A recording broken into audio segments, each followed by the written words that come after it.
Welcome to Healing Wisdom, a Thursday morning talk show featuring guests sharing their stories and knowledge. We discuss the healing aspects of the arts, metaphysics, social justice, and adventure through all types of terrain. So join me, Pandora Peoples, here on WOMR 92.1 FM in Provincetown and WFMR 91.3 FM in Orleans. We're streaming worldwide at WOMR.org.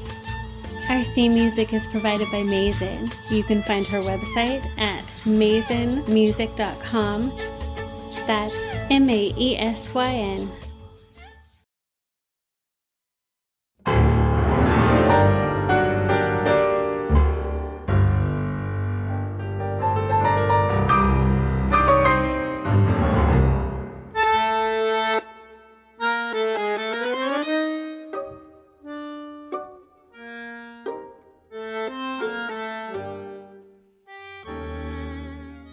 Hello, hello, hello out there. My guest filmmaker and impact producer, Lise King, is back with us for part 2 of our conversation. Behind us is a prayer for rescue from Pandora Tango Ensemble. I couldn't really reconcile the values that my dad especially was aspiring for me based on survival and the American dream and what I experienced in the world. And also I was living in New York in the late 80s and early 90s, and it was really rough then. That was a difficult time in New York City. And a friend of mine named Kenny O'Brien, who was a leather clothing designer in Manhattan, who I'd met at a 12-step meeting, he revealed to me that he had AIDS. This is in 1990. And he asked me if I would come pray with him in South Dakota. He was the black sheep of his family. His dad was a major pharmaceutical executive. He had a house in Montauk as well as his place in Soho. And he had a sweat lodge. He was one of the original rainbow people, family kind of people. He was this amazing guy. And Kenny, I don't know if any of our listeners from New York, probably somebody, because Kenny was like famous in New York, in Lower Manhattan. And he was like, wore leathers with studs. He had these amazing clothes. He did the leather work for Billy Idol's Rebel Yell Tour 2. And I got to be in a fashion show with Deborah Harry because he was doing Deborah Harry's Sweet and Low Tour, all her leathers.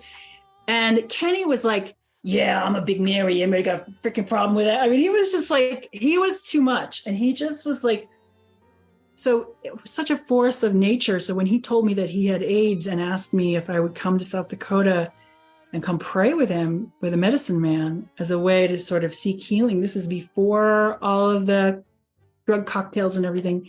Of course I said yes. Of course I said yes. Someone asks you to do something like that, you say yes. So he and Seth Goldstein, another friend of ours, and I, we went to South Dakota. We did it. And we were there for 2 weeks and prayed at a Sundance, and we were there for ceremony. And that experience is really what changed my life. It was like, I wanted to pray for Kenny, and they said, well, why don't you go and you participate in the Sundance? And I was like, can I do that? I'm like white girl on the East Coast. And they're like, yes, here. And they like threw me into the ceremony for Kenny. And I said, what do I do? And they said, well, you see all those people that are gathering around, in the arbor? They're like, they're here because they're looking for help. We chose the Awoke, which is help and help. He said, they just pray for them. Just pray for them. That's what your purpose is. And so, it was like no food, no water, Sundancing me, like just thrown into this thing. I had no idea what I was doing. I had no idea what the consequences of that commitment would be. But that was where I made a commitment that I was there to serve the people who came and said, looking for whatever it is. Yeah. So it was kind of impossible to turn back from there. And that's really what shaped the trajectory of my life. And that's people say, how did you end up in South Dakota? Marrying this Native American guy and living on the reservation. Well, that's the beginning. That's how it started.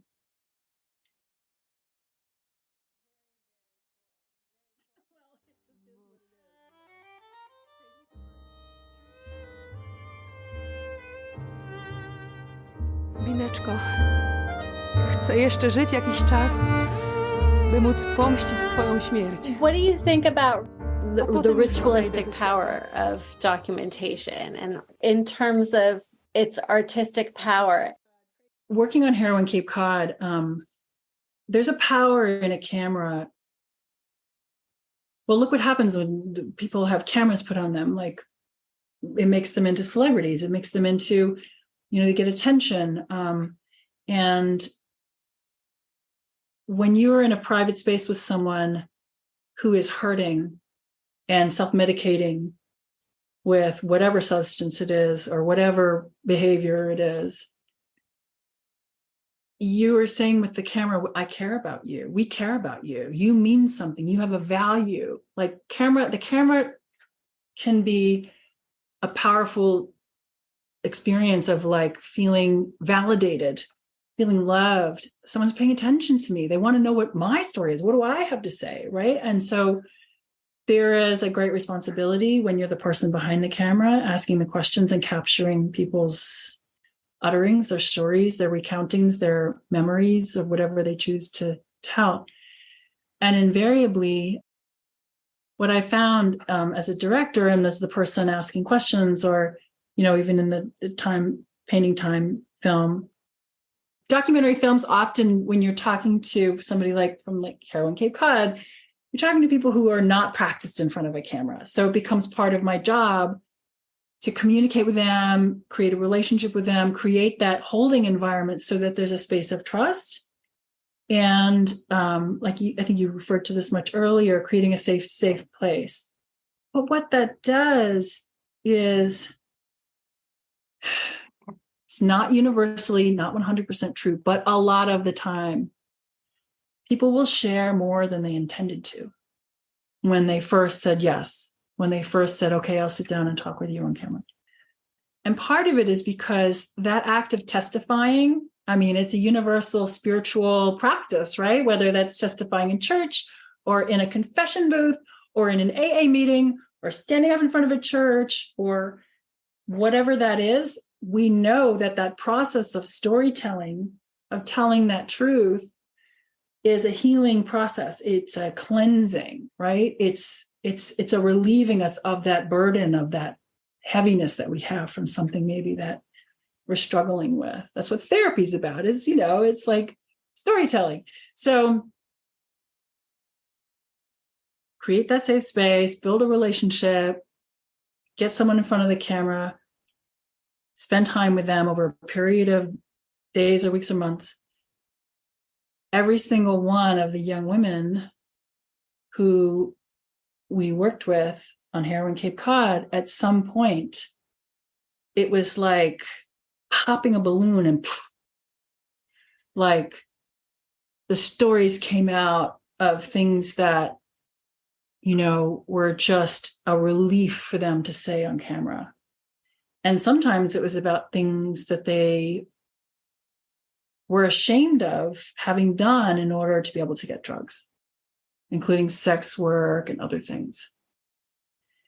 And part of our responsibility as a filmmaker and as someone gathering these stories is to have a caring and a compassion and an awareness of not just that other person in the moment, but how including perhaps that piece of their story could impact them. Like once you put it out on the internet, once you put something on HBO, once you tell a story like that, it's out there forever, right? In some form, and sometimes more than others. But HBO is a pretty big platform. So we had a vetting process in the beginning that I was taught. I already had my own internal sort of mechanism for it, but we had a very specific set of guidelines about who would make an appropriate subject. And then even those people, even with the filters we had in place about who got to be included, it couldn't be, we had certain tests to make sure that we don't want to hurt anyone. It's the do no harm principle, right? We want their participation to end up being something that helps them in their lives, not hurting them. So we didn't edit anything out before we sent it to, to Stephen, or when Stephen sometimes was with us or with me.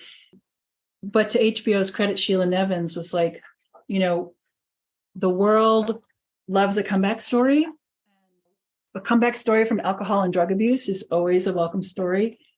But for women, especially, if you're talking about like sex work, that needs to be something that they are 1000% comfortable with putting out in the world and understand the repercussions, because it's very hard to come back. There's in some ways, there's no forgiveness that happens for some folks.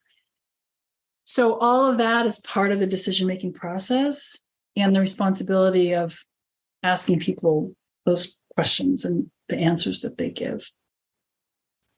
You're seeing your job as like a midwife. It just sounds like there's some sort of ritualistic guardianship. There's a whole process that you take very seriously in terms of the person's overall well-being. If someone says something on camera, even when you're working on a big show, there has to be an understanding that if you know consciously that if that piece of information, and this is not someone who's a public figure. Public figures are in a different, once you've entered the realm of public figure, it's even legally, it's a very different situation. But if you have someone who's not a public figure, they're a private citizen, and they've trusted you, they've let you into their world, and they reveal something on camera that could destroy them in some way, there is a responsibility for trust that, at the very least, it's a conversation. At the very least, it's a conversation. And what's interesting is that 9 times out of 10, you go back to them and you're like, do you really want to tell this? The answer is yes. It's yes. So this does get back to your question about like, how is it a ritual? How is it ceremony? Like, how is it a spiritual practice? It's weird. I'd never expected it. When you saw Heroin Cape Cod, that 2 of our subjects died of heroin overdoses during the filming, not when we were with them. I was trained on how to use Narcan. I worked with the AIDS support group, of Cape Cod. I volunteered with them. I learned. Dan Gates and that whole crew, they were amazing. Kim was amazing. They were very generous in sharing information and tools and training on how to use Narcan. Like, there was a lot that went into being able to really feel like comfortable with, because it was a huge it felt like a big responsibility. So when Ariana died, and she had been in recovery for 2 years and then had taken off and was living in one of the encampments in the woods down in Falmouth, when she passed away from a heroin overdose, and actually her brother's an EMT worker, and he went on that call. He's the one who found her. It's a terrible, tragic story. Stephen called me. He was back in Berkeley, and he was like, well, you got to go get the baby pictures. And I was like, what? He was like, yeah, that's part of the job. You got to get in touch with Ariana's mom, and you've got to find out, you're going to have to get we need some context to her life.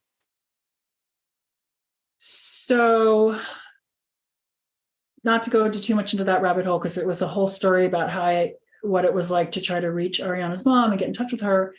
But I eventually did, and she agreed to meet with me. And I went to her house. In the trailer for the film, you see those 2 little kids running around, and those are Ariana's children. So those are her grandchildren who are now without a mom. And I went to her house and found a beautiful little, 1-story, what do they call it, a little ranch house. And it was a beautiful day like today, summer kind of day. And the breezeway was open, and I walked in, and there was a round kitchen table, kind of very spare space. The kitchen table was piled with photographs. Her graduation from high school, her baby pictures with friends, her prom, just piles of photographs.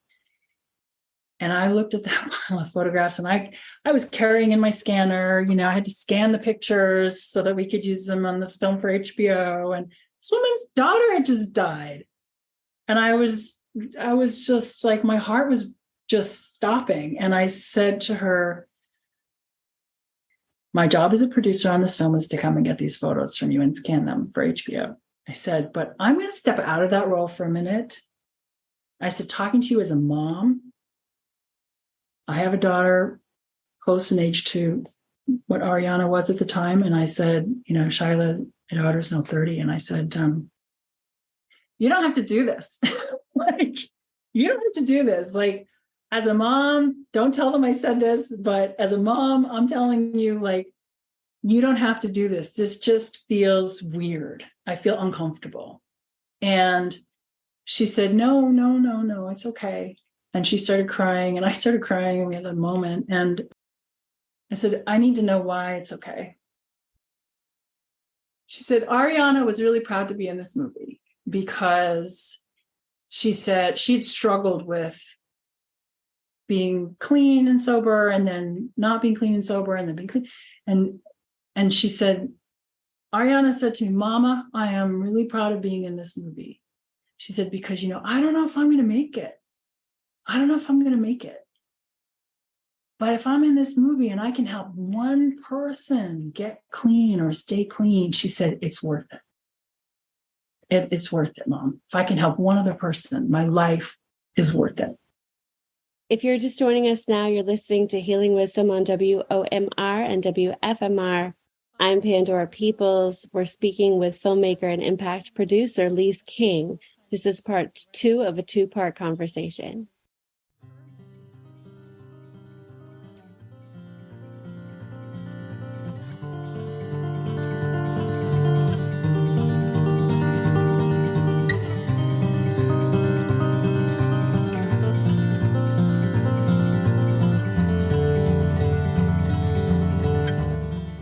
After Heroin Cape Cod, I went to see Sarah Bernstein, who was our executive at HBO at the time. She was a vice president of documentary films, HBO.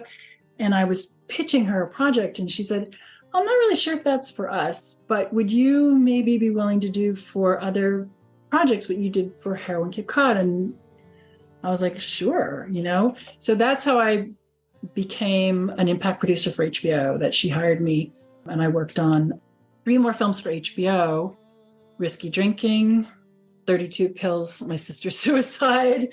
Those are the types of Warning, This Drug May Kill You with Perry Peltz, who's an amazing woman. And you hear her on she has a radio show on Sirius. And she was a journalist for many, many years. And as Stephen would say, oh, you're working on the Depression box set. It's really difficult subject matter films. And it's my privilege and my honor to work on this kind of public health, mental health subject matter, Oh, and then Sarah went over to Imagine Films to run their documentary film department. And then she hired me on Leave No Trace, which is about the Boy Scout sexual abuse scandal. Well, that was for Ron Howard and Brian Grazier at Imagine Films, and Irene Taylor, who's an Oscar-nominated, Emmy-winning director-producer. That's her film. We premiered it at Tribeca last year. But the point is, I have to have palate cleanser in there somewhere for my brain, for my heart, for my soul, so I don't go crazy, So the films I make for the Provincetown Community Compact and Jay and the Ribbons Project and the Esteban film, those are my passion projects. Those are the things that I do to fill myself back up, right? Because you just give so much when you're working on that kind of difficult subject matter.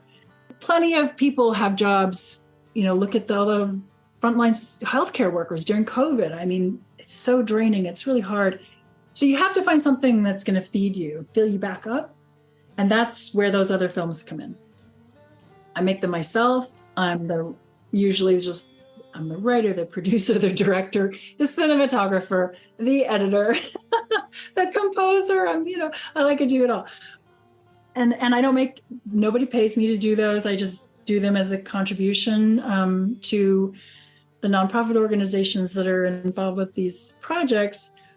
Yeah, so that's why I do it. And it's my pleasure and my honor to do it. And the piece that I made with Jay, the first one, Swim for Life, which I just went back and watched it again because we were speaking today, and I hadn't watched it in a long while. And I was still really happy with it, which is great because, you never know. You can go, I mean, it's something to go back and you go cringe, but I'm just really feel very proud of that film. It felt like it captured the joie de vivre and the spiritual sort of essence I felt, being out on the water with all the swimmers out there with Jay. And I was really captivated by the Swim for Life because where there were 400 swimmers of people swimming in dedication, it's a ceremony. They're like, I immediately said to Jay, this is like a Sundance. This is like a Sweat Lodge. This is a giving. I am going to go out and I'm going to sacrifice in prayer, in thought, in expression, and somehow sort of whatever. Some people don't like to use the word prayer, whatever. It's the same thing of like sending out caring energy about someone you love or a community or someone who's died, whatever. And you're sending that out and they're writing a message on a prayer ribbon and they're collecting the donations. And then that moment when they dive into the water to swim across the deepest natural harbor on the East Coast, it's like 80 feet deep out there. It's like there are all kinds of critters swimming around. It's just mind blowing. And I thought, this is a ceremony. This is truly a ceremony where people are sacrificing. And by the way, a lot of a ceremony, whether it's for a Lakota ceremony or for the swim, it's the preparation that is really where the work is. When you finally are out there doing the thing, that's just the last chapter of the ceremony. That's the last piece. It's all the intention setting and the preparation and all that other part, all that leading up. That is a big part of it. So when I saw 400 swimmers, I saw 400 stories of people dedicating themselves to someone else or something else in, out of love. And I thought, wow, this is incredible. I just was so moved by it. So that's why I volunteered to make that film. Yeah. So I feel very happy about that film. Still, I just, I made it years ago, but yeah, I still love it. I would love to just talk a little bit about the film that was the two films that were in the festival, because it is important and they are local stories. So, and they're right now, like the Esteban del Valle story. Have you looked at the mural? Just in the film. Well, I was just wondering if you had seen it before, because some people, when they saw it in real life before they saw the film, they didn't get that it was an exploding dune shack. Like in the film, Esteban says, the dune shack is exploding because of privilege. And he goes into this whole thing about that. And when we made this film, there was no way we could have known what was coming now with the dune shacks being taken back by the seashore to then do this RFP, which completely negates the 2012 agreement that was created with deep community consultation and conversation to, come up with a plan for how the use and the maintenance and the cultural recognition, the historical and cultural recognition of the importance of the dune shacks and the cultural continuity, all that. So the film does include that piece. But it's interesting because Esteban says that he was, this line isn't in the film, but he does talk about it being, his love letter to Provincetown. Like it was his way of expressing the soul resonance for him for this place, which that is in the film when he says, I believe, that places have, the certain magic, and this place has a certain magic, and he talks about that. But that film, at the very end, I don't want to give it away for people who haven't seen it, but at the very end, it it calls on people to be aware and, wake up to like who we are and where we are, and that soul resonance, like you were saying, that he talks about in the film, about how, Van Gogh, he talks about Van Gogh and like that he has a certain tone. And when he hits that tone, that you can literally feel it in your body, and it can like wake you up, can wake up your creative soul. And that, I firmly believe that. I totally believe that. And that he says, my job as an artist is to make that pitch and hit it so hard and wake people up. And so that film was intended at first just to be me pitching in as a founding board member of the Provincetown Public Art Foundation. I was like, this is a way I can be of service. I can document the making of the mural. That is not in itself a film, a capital F film. That is a documenting, it's just a documentation. It's like you put on cameras and you roll them. It was after we went out to the Dune Shack to interview Esteban at the Harry Kemp Dune Shack, inside the Dune Shack, where he had not been before. And that's what his mural is about. That I knew that I had a film, the things that he said, and that formed the backbone of the narrative throughout the film. So, I hope that people can get a chance to see it. And that's about the art heart, the art spirit of Provincetown, the creative wildness and how it feeds all of us and all that good stuff.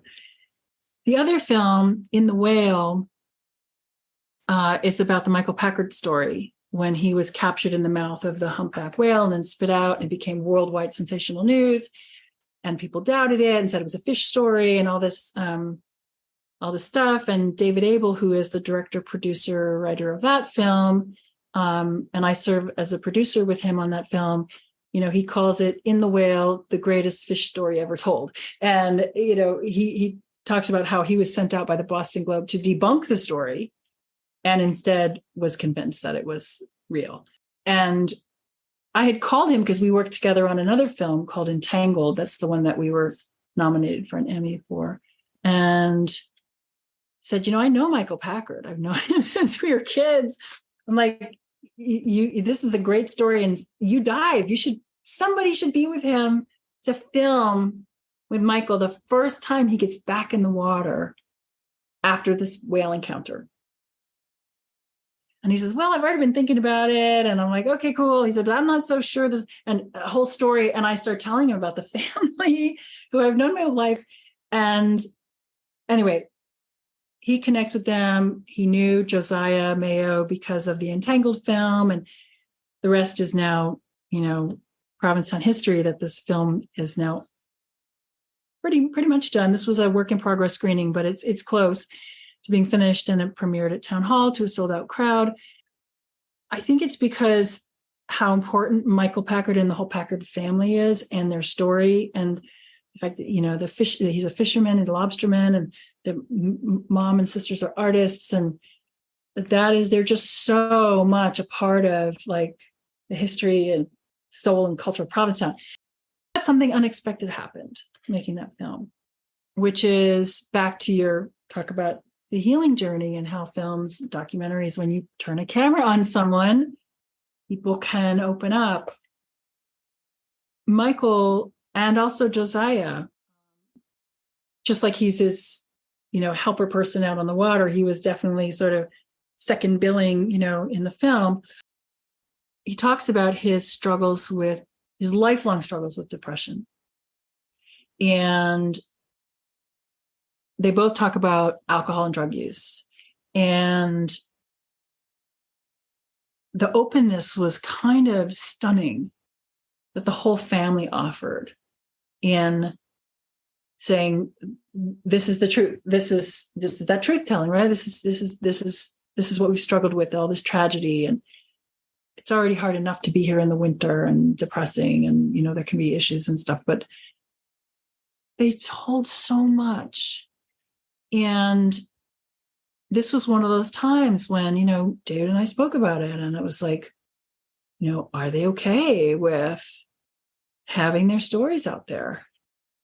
And the trick of it is to have gone through enough of the struggle and have tried and failed and then tried and succeeded to certain degrees and to find your way in the world, till you get to a place where you know that sharing your story is a gift, because it gives people who are also struggling, perhaps in a way that they can relate, that resonance, right? Relate to what you've been through. They know they're not alone, and they know that there's hope. And we find hope and that sense in community and knowing that I'm not struggling alone. And so I don't have to get out of this alone either. And they all said yes. Oh my gosh, they all said yes. Yes, tell our story. Yep, we told it because we wanted to tell it, put it out there. And it was stunning, and people were crying in the screening. It was really moving. So I guess in a way, that's kind of the highest calling and the highest answering of this job, is that we don't get it all right all the time, for sure. But when you can have that meeting and that trust and that moment happens, and then you put it in a place where it can be broadcast out to others, where people can hear the message, see the message, relate to the message of the story, that, that's what it's all about. That's when the healing can happen. That's when we find love and community, and we find inspiration from a piece of film, from a story being told. Beautifully put. Thank you so much, Lise King. Thank you very much. This is an unexpected pleasure. So I really appreciate you giving me a chance to tell part of my story.